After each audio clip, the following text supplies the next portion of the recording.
Let's begin the discussion of the slow etude for trombone in year C on perhaps an obvious note, but one worth making, that the slow etude for trombone in this set is different than the ones for euphonium and tuba and trumpet. That isn't always true. A lot of times you're just sharing the same etudes, but in this case, the euphonium, tuba, trumpet one is particularly not idiomatic on trombone at all, and well, this etude by Antoine Dieppo, who was a trombonist, lies on the instrument very well. So just make sure that you're playing the right thing. Now let's define our terms. The tempo marking is Andante affettuoso, which is a relatively slow walking type of tempo and played with affection or emotion. The word dolce occurs at least a couple of times, and that just means sweetly. We'll return to that in a few minutes. Sforzando, or SF, it's a strong accent, and in this case apply some weight to the note, but don't hit it too hard the way that you might in marching band or jazz band. The way that orchestras or string players might interpret this marking could be a good model for you to follow in this instance. Now the gruppetto, or turn, in measure 5. That's a little ornament that consists of playing the note, its upper neighbor, the note, its lower neighbor, and then the note again. That is the written note.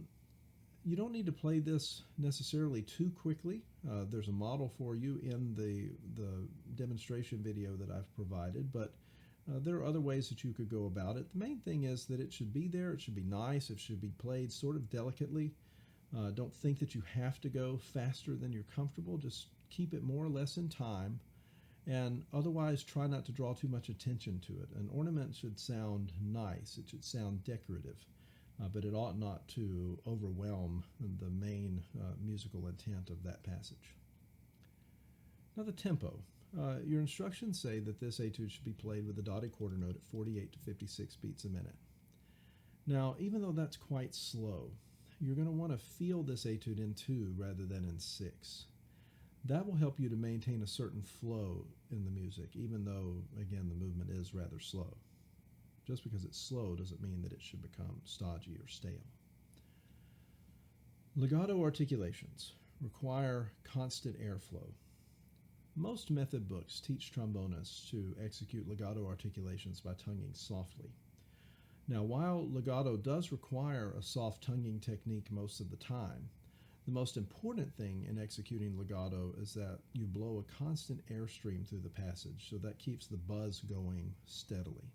This is what causes the end of one note to be connected to the beginning of the next note. This constant blowing and constant sound requires a quick and well-coordinated slide action in order to have the best effect, because if you move the slide slowly or otherwise out of sync with the tongue, you're going to end up with some unwanted smearing. Staccato articulations also must be tongued lightly, not forcefully.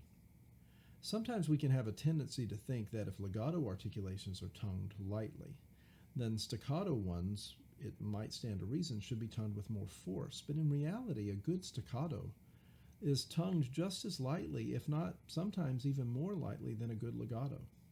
Now, where this really comes into play in this etude is in the descending 16th notes at the end of the 3rd line. Resist any urge to hammer these with the tongue. Instead, remember the somewhat redundant dolce markings that you have kind of in rapid succession right there.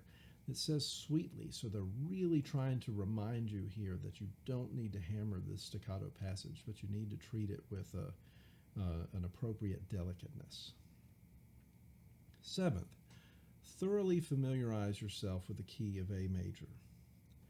So there are lots of ways to do this. I mean, most band students have not spent a whole lot of time playing in sharp keys, yet here you are with an etude in A with 3 sharps, F, C, and G.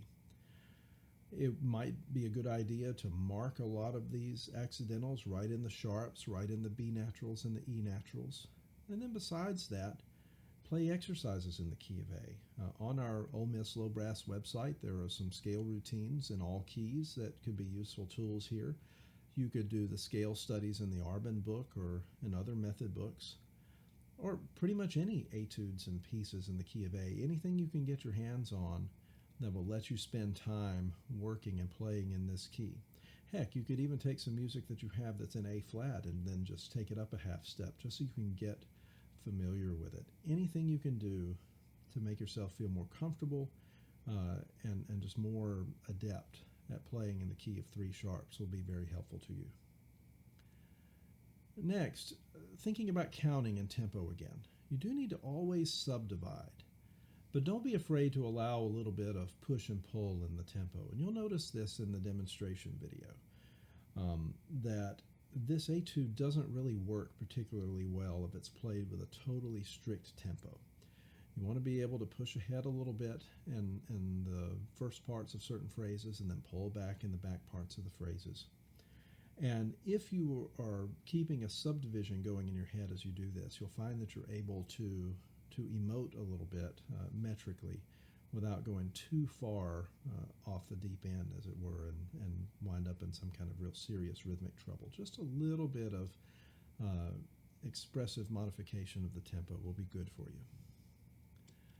Kind of in that same vein, make the musical lines lead to and from the musically important notes, which are usually the longer notes or maybe the notes on the downbeat. But as you go, you'll see that there are certain notes that are structurally more important, whereas others are leading to and from those notes. Again, longer notes, notes that occur on beats 1 and 2, if you're thinking into, those are going to be the notes that are kind of weightier, whereas really 16th notes especially, but even certain moving 8th notes are not nearly as structurally important. And so you let those be kind of the connective tissue that leads between the notes that receive a little bit more weight.